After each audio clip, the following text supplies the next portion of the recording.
Bonjour les amis, bonjour la famille. J'espère que vous allez tous bien et que vous vous préparez très bien pour Noël. Je suis à côté de mon sapin. Bon, il n'est pas très grand, mais après ça me suffit quoi. Donc là, on se retrouve pour une nouvelle vidéo. Voilà, il s'agit de la prise de poids pour bébé. J'ai remarqué dans mes anciennes vidéos précédentes qu'il y avait beaucoup de commentaires où vous me demandez qu'est-ce que je peux faire pour que mon bébé prenne du poids. Mon bébé ne prend pas du poids, mon bébé ne mange pas. Cette vidéo est dédiée plus particulièrement voilà, à ces mamans-là qui s'inquiètent beaucoup concernant la prise de poids de leur tout petit bout de chou. Du coup, je vais vous donner voilà 5 astuces qui vous permettra voilà d'aider votre bébé à prendre du poids. Et pour ceux qui regarderont cette vidéo jusqu'à la fin, il y a bien évidemment un petit cadeau que j'ai prévu pour eux. Vous n'allez pas être déçus. Regardez jusqu'à la fin et voilà, dites-moi en commentaire ce que vous avez en pensé.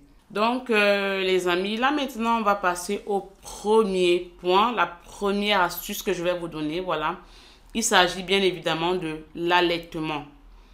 Lorsque bébé est allaité exclusivement au sein, vous la maman, vous êtes censé être très bien nourri pour pouvoir avoir un lait consistant.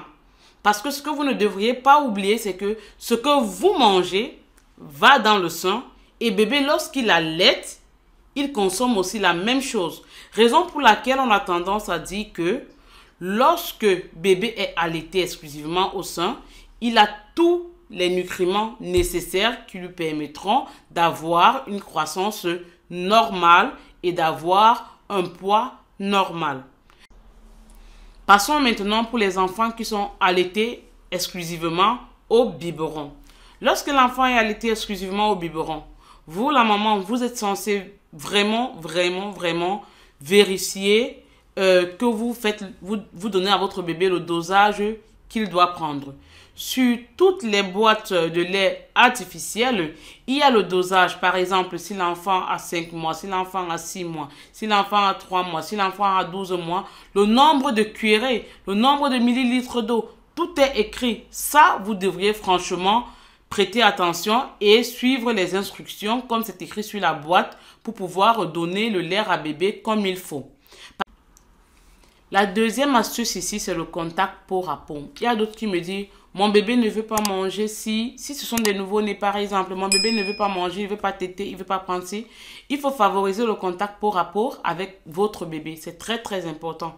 Lorsque l'enfant ressent tout le temps la présence de sa maman, l'odeur de sa maman, vous savez, lorsqu'on accouche et qu'on produit du lait, alors notre odeur corporelle change.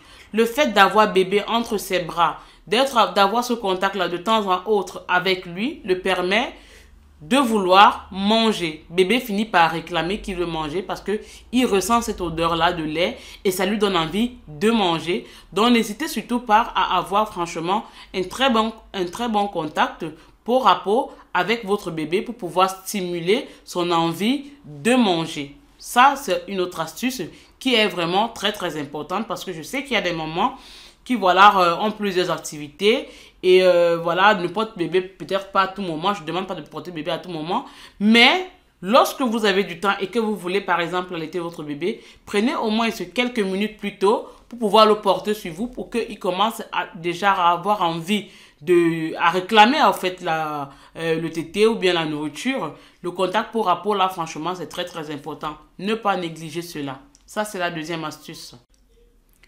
La troisième astuce consiste donc à favoriser voilà, la prise de poids de bébé grâce aux farines infantiles. Pour ceux qui ne comprennent pas ce que c'est que la farine infantile, il s'agit ici des cérélacs. Par exemple, il y a le cérélac, il y a les farines infantiles à base de riz, de lait encore, fruité même. Il y a plusieurs goûts. Alors, pour les mamans, par exemple, qui allaitent exclusivement au biberon, c'est plus facile pour elles d'utiliser ces farines-là. Lorsque vous faites le biberon de l'enfant, disons que bébé a déjà 6 mois, il doit prendre peut-être 180 ml de lait. Alors, pour 180 ml de lait, vous augmentez par exemple 3 cuillères de cérélac à l'intérieur.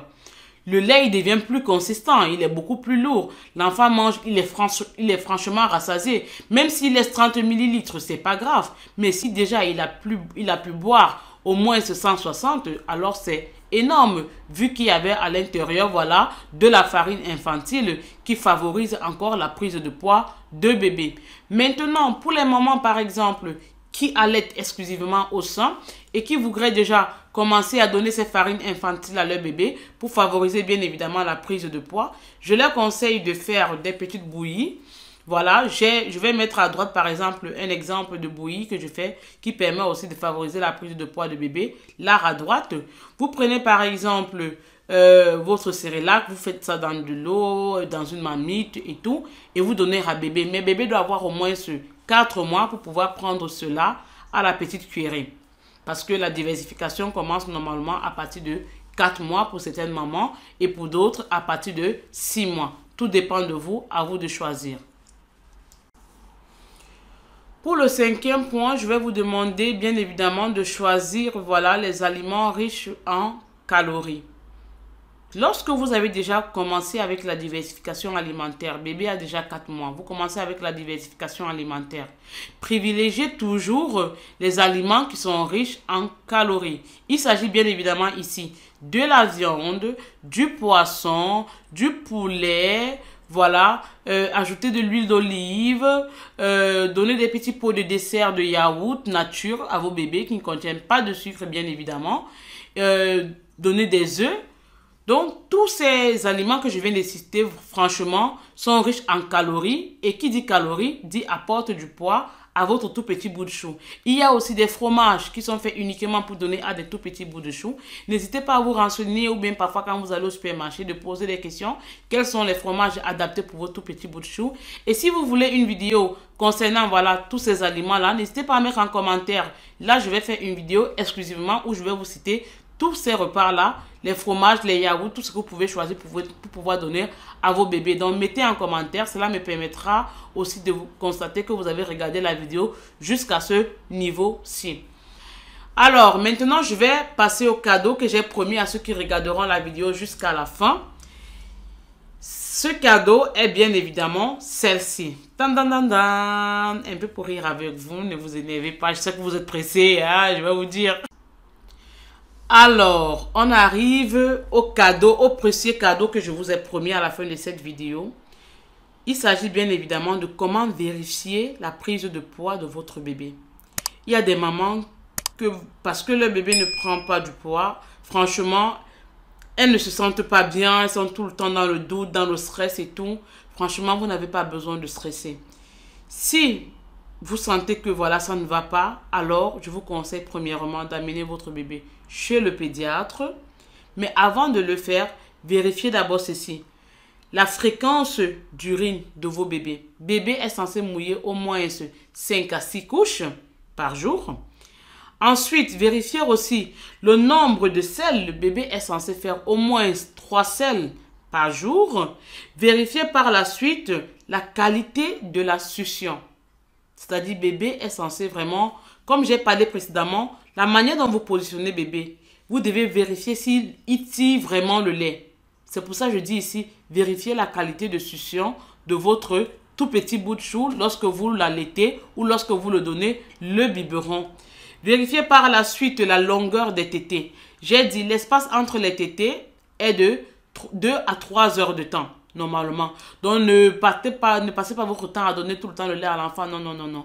Si l'enfant prend chaque 30 minutes le lait, c'est que par exemple, soit votre lactation n'est pas très bonne. Là, il faudrait voir avec une conseillère en lactation. Soit le lait ne coule pas assez, soit voilà, il y a un autre problème qui se pose. Donc, vérifiez vraiment la longueur des tétés. Un enfant qui a bien tété, par exemple, à midi, doit normalement avoir faim. Soit à 14 heures, soit à 15 heures, soit à 16 heures, mais pas plus.